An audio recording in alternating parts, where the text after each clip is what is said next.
Good morning everyone. आज हम बात करने वाले हैं ज्योति सीएनसी ऑटोमेशन के बारे में। और क्या है कि अच्छा इन्वेस्टमेंट बनता है कि नहीं बनता है, तो इसके बारे में बात करेंगे। तो स्टार्ट करते हैं। ज्योति सीएनसी का मार्केट कैप है आज का 18,000 करोड़ और रिटर्न ऑन कैपिटल एम्प्लॉयड है 21% और ROE है अबाउट 18%। प्राइस देखा जाए तो आईपीओ के बाद आईपीओ आया था 1026 पे अराउंड और आज की डेट में रेट है अराउंड 796 का। तो अगर पीई रेशो देखा जाए तो स्टॉक काफ़ी हद तक, जब आईपीओ तो ओवर वैल्यूड ही आया था। सो अब अर्निंग्स जैसे जैसे बढ़ती जा रही हैं तो अर्निंग्स ग्रो कर रही हैं वैल्यूएशन में। तो मुझे लगता है अभी कुछ टाइम इसको और लगेगा कंसोलिडेट करने के लिए, क्योंकि अभी फ़िलहाल अनसर्टिनिटीज़, हुरॉन की अनसर्टिनिटीज़, तो थोड़ा सा टाइम इसको कंसोलिडेट को और लगेगा। पर हाँ, on the face of it over valued लगता है पीई के मामले में भी, और स्लाइटली ओवर वैल्यूड लगता है प्राइस टू बुक के मामले में भी। अगर ये किसी ने 6.8 या समथिंग पे पकड़ा होता तो काफ़ी मार्जिन ऑफ सेफ्टी था, बट अराउंड 9.1 के आसपास डील इतनी लुक्रेटिव लगती नहीं है। बट चलो, जब मैं आपको धीरे धीरे एक्सप्लेन करता हूँ इसका मोड क्या है और बाकी सारे इसके फंडामेंटल्स क्या हैं, तो हाँ, कहा जा सकता है कि अराउंड 7 या 8 फेयर वैल्यू है इसके स्टॉक की। बट अगर हम इसके कम, मतलब कई और स्टॉक्स भी हैं जो इससे कम प्राइस टू बुक पर ट्रेड कर रहे हैं, इसका मोर एग्रेसिव गाइडेंस है, मोड भी अच्छा है। तो इतना आउटलुक, जैसे हम कुछ स्टॉक्स की मैं बात कर भी लेता हूँ, लूमैक्स इंडस्ट्रीज़ हो गया, अपना स्काई गोल्ड हो गया, और अपना कई और मतलब अपॉर्चुनिटीज़ हैं, मतलब जो मुझे ऐसा लगता है कि इसी सिमिलर मतलब इससे बेटर मोड प्रोफाइल में ज़्यादा अच्छी डील मिल रही है। बट स्टिल एक सेकुलर, अगर मैन्युफैक्चरिंग टेलविंड की बात करें, कि अगर हम सिर्फ जो जनरल मैन्युफैक्चरिंग की बात करें या डिफेंस एंड एरोस्पेस, इसमें जो ग्रोथ आनी है तो ये पिक्स एंड शेवल्स प्ले बनता है। जैसे गोल्ड रश में गोल्ड से ज़्यादा लोगों ने पिक्स एंड शेवल्स बेचने में पैसा कमाया था, तो ये उस तरीके का प्ले है इंडियन मैन्युफैक्चरिंग में। तो हाँ, इंडियन मैन्युफैक्चरिंग ग्रो करने वाली है आगे आने वाले 10-20 साल में, तो उसका टेलविंड तो रहेगा ना। तो पर क्या ज्योति सीएनसी सही इंस्ट्रूमेंट होगा उस टेलविंड को कैप्चर करने के लिए, ये एक डिस्कशन का टॉपिक है, जो हम वीडियो के एंड में इसके कुछ कंपेटिटर्स की भी बात कर लेंगे, ताकि हम एक बैलेंस्ड पर्सपेक्टिव बना पाएँ अगर हमें इस क्या कहते हैं, इस इंडस्ट्री को प्ले करना है। तो आगे बढ़ते हुए, लास्ट ईयर का सेल ग्रोथ है अराउंड 15% का, और प्रॉफिट ग्रोथ है अबाउट 4% का, जो कि ये काफ़ी मशीन्स को डिलीवर नहीं कर पाए थे, और उसके कारण इन्होंने अपना गाइडेंस भी मिस किया है, और मतलब ग्रोथ भी अचीव नहीं कर पाए हैं अपनी। ROE अबाउट 18% का हमने डिस्कस कर लिया। इनमें जैसे क्या कहते हैं, बुक वैल्यू है अराउंड 2,000 करोड़ की। और अगर ऑपरेटिंग एक्टिविटी में अगर मैं आपको बताऊं तो इसका काफ़ी ज़्यादा पैसा वर्किंग कैपिटल में गया था लास्ट ईयर, क्योंकि जो इनकी मतलब 3 टाइप्स की मशीन्स बेचते हैं ना, ये अराउंड 10 लाख की, 10 लाख से 30 लाख की, 1 करोड़ की, और प्लस 1 करोड़ 3 करोड़ की। तो जो ज़्यादा महंगी मशीन्स होती हैं उनमें लीड टाइम भी ज़्यादा होता है, उनको 1-1.5 साल लग जाता है बनने में। तो उसके कारण जैसे हुरॉन में इन्होंने इन्वेस्टमेंट किया था, फ्रांस में जो इनका ऑपरेशंस चलते हैं, मतलब इनकी सब्सिडरी है हुरॉन, तो उसमें इन्होंने इन्वेस्ट किया था ऑपरेशंस को ग्रो करने के लिए। तो वहाँ पे भी इनको मतलब वर्किंग कैपिटल में काफ़ी ज़्यादा इन्वेस्ट करना पड़ा है last year. Capital intensive business है तो वर्किंग कैपिटल की प्रॉब्लम तो रहेगी ग्रोथ के लिए। तो तभी हम बात करते हैं ना कि capital light businesses fly away कर सकते हैं, बट जो कैपिटल कंस्ट्रेंट बिजनेसेस होते हैं जैसे कि ज्योति सीएनसी, वो उस तरीके से फ्लाई अवे नहीं कर पाते। मतलब आप कभी नहीं देखेंगे कि वो शेयर अराउंड 400 का लेके 4,000 का हो गया, वैसे कभी नहीं हो सकता इन शेयर्स में, क्योंकि इनका मतलब कैपिटल हैवी बिजनेसेस हैं, कैपिटल कंस्ट्रेंट होते हैं, ग्रोथ इजीली इतनी मिल नहीं पाती है।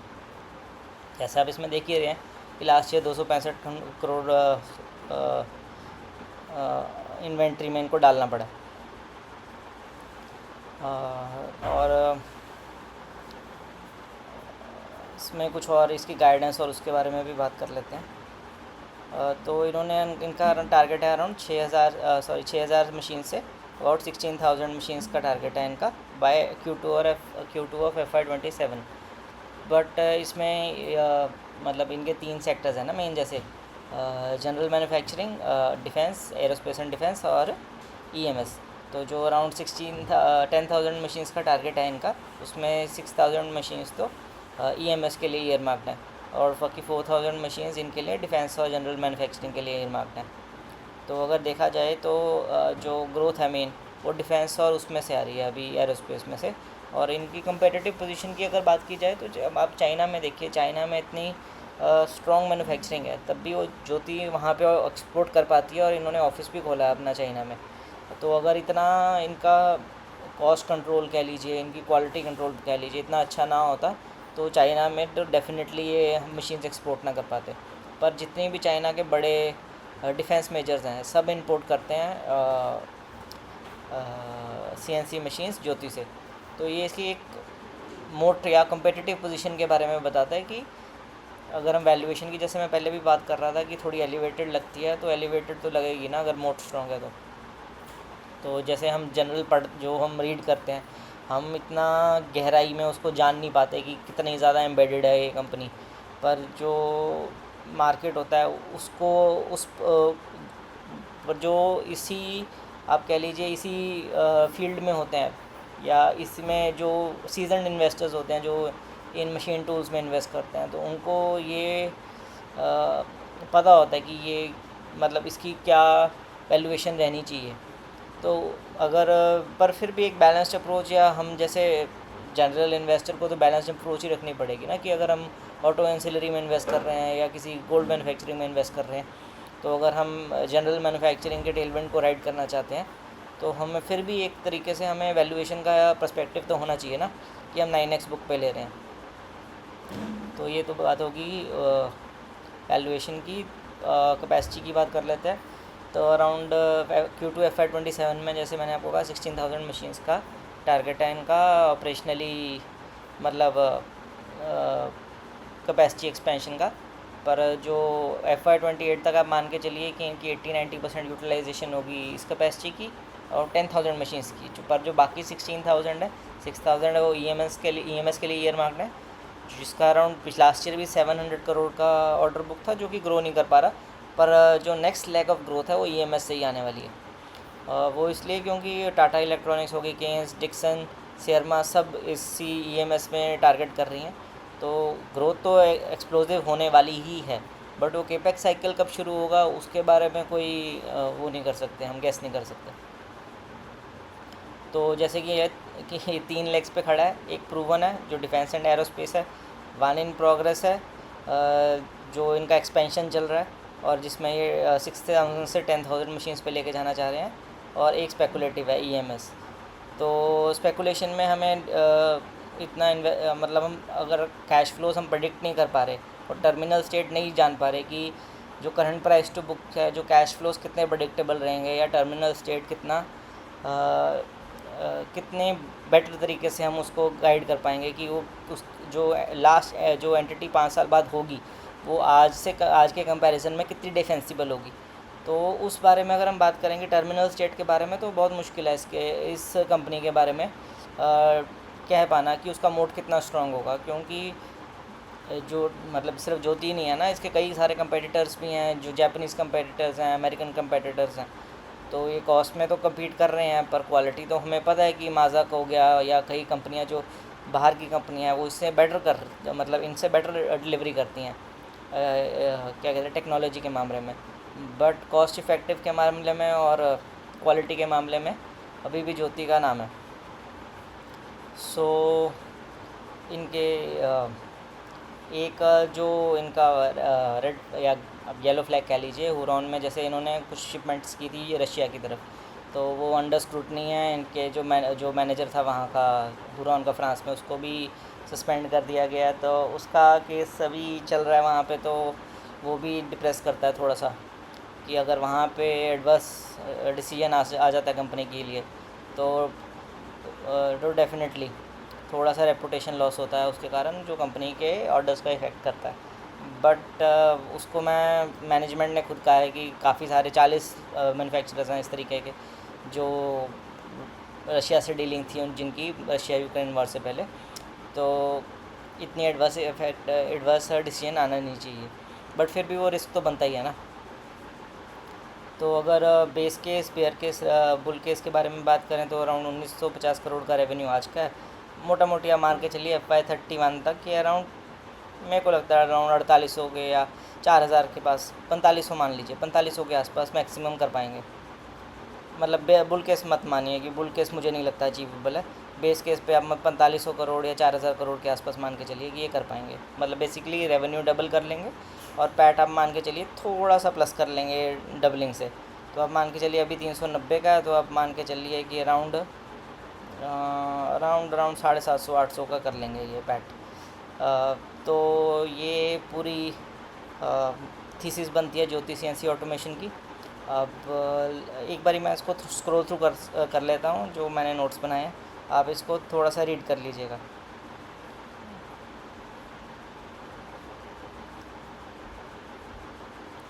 ठीक, अब बात करते हैं कंपेटिटर्स के बारे में। अब हम कुछ कंपनीज और के भी बारे में बात कर लेनी चाहिए, क्योंकि हम ज्योति सीएनसी के बारे में तो कह रहे हैं कि एलिवेटेड वैल्यूएशंस हैं, बट इनके कंपेटिटर्स की क्या वैल्यूएशन है वो भी देख लेनी चाहिए। तो हम ज्योति का तो हमें पता है अराउंड 20% का कैगर बनेगा अराउंड रेवेन्यू और पैट का। जैसे अब LMW है, ये टेक्सटाइल में ज़्यादा डील करती हैं, टेक्सटाइल CNC मशीन्स में। तो इनका अगर प्राइस टू बुक देखा जाए, इसका अराउंड 6 का प्राइस टू बुक है, और PE रेशो तो खैर बहुत एलिवेटेड है, 150 के अराउंड PE रेशो। सिमिलर इसका मार्केट कैप है, और ग्रोथ के मामले में थोड़ा अभी जो पास्ट एक्सपीरियंस है, अभी एक्चुअली मेरे को इसके बारे में मैंने इतना रीड नहीं किया, बट जितना मैंने रीड किया इसका फॉरवर्ड आउटलुक इतना पॉजिटिव नहीं है। पर हम LMW के बारे में क्यों बात करें, हमें तो बेस्ट अपॉर्चुनिटीज़ के बारे में बात करना है ना। तो हम बात करते हैं उसकी मैक पावर CNC की। तो ये कंपनी बहुत बढ़िया लगती है मेरे को as compared to Jyoti CNC। इसका गाइडेंस भी अराउंड 30-40% का मशीन्स का टारगेट है। बट इसका बेनिफिट ये है कि ये जो इंडिया में मेन जो कमी है आज की डेट में, चाइनीज़ से हम इंपोर्ट करते हैं, उनका क्वालिटी इतना अच्छा नहीं होता। तो ये मिड मार्केट टारगेट करती हैं कि 10 से 30 लाख की मशीन्स में ही ये अपनी स्पेशलिटी बना रही हैं, जिसमें ये कोशिश कर रही हैं कि वो रिलायबल मशीन्स दें और कस्टमर ट्रस्ट जीतें उसमें, जो कि main bulk of the market है। अब जो ज्योति कर रही है वो टॉप एंड में काम कर रही है, जो मैक पावर कर रही है वो बेसिकली मुझे लगता है कि जो टेलविंड है, जिससे हम इंडस्ट्रियल मैन्युफैक्चरिंग टेलविंड के बारे में बात करते हैं। मैन्युफैक्चरिंग में तो यही होता है ना कि ज़्यादा से ज़्यादा मशीन्स मतलब फैक्ट्री का आउटपुट मैक्सिमाइज़ करना। तो जो मैक पावर CNC है ये कोर ऑफ द टेलविंड पे टारगेट करता है सीधा। तो मुझे लगता है मैक पावर CNC एक बेटर बेट बनता है। बट एक बार हम इसके भी वैल्यूएशन चेक कर लेते हैं। अराउंड 40 का PE है, अराउंड प्राइस टू बुक है अराउंड 8 का। तो मुझे तो ये ज़्यादा बेटर डील लगती है as compared to Jyoti CNC। बाकी इसके मोड के बारे में बात करें तो अभी थोड़ी नई कंपनी है अराउंड, और इसका जो मैंने जैसे आपको कहा जो लो से मिड मार्केट सेगमेंट है उसको टारगेट करती है ये ज़्यादा। तो जो टारगेटिंग पोजीशन है वो इसकी बेटर है एज़ कम्पेयर टू ज्योति की। नो डाउट ज़्यादा स्टेबल है अर्निंग्स उसकी। अगर आप डाउन साइड रिस्क का देखेंगे तो डेफिनेटली ज्योति बेटर करेगा इस मामले में, क्योंकि उनका एक जो बेस है वो बहुत स्ट्रॉन्ग है। मैक पावर का अभी नया बेस बना रहे हैं ये, और फॉरवर्ड जाते जाते जैसे जैसे कॉम्पिटिटिव इंटेंसिटी बढ़ेगी इनकी, जब ये हाई एंड मशीन्स में जाने की कोशिश करेंगे तब जाके कंपटीशन आएगा ज्योति और अदर से। बट फ़िलहाल के लिए जो ये अभी जिस सेगमेंट में ये ग्रो कर रहे हैं और जो इनका क्लाइंटेल है, आपको ये देखना है कि जो क्लाइंटेल में हम मार्केट शेयर, अब जो प्रीमियम क्लाइंटेल है उसमें हम मार्केट शेयर गेन कर पा रहे हैं कि नहीं कर पा रहे।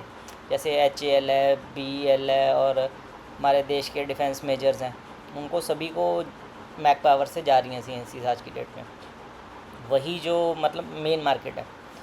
तो पर मोड के मामले में, और अगर आप देखें तो मोड स्टेबिलिटी और 20% कैगर के हिसाब से अगर आप देखा जाए तो जो, और अगर आप वैल्यूएशन तो डिस्कम्फर्ट थोड़ा सा है ही है।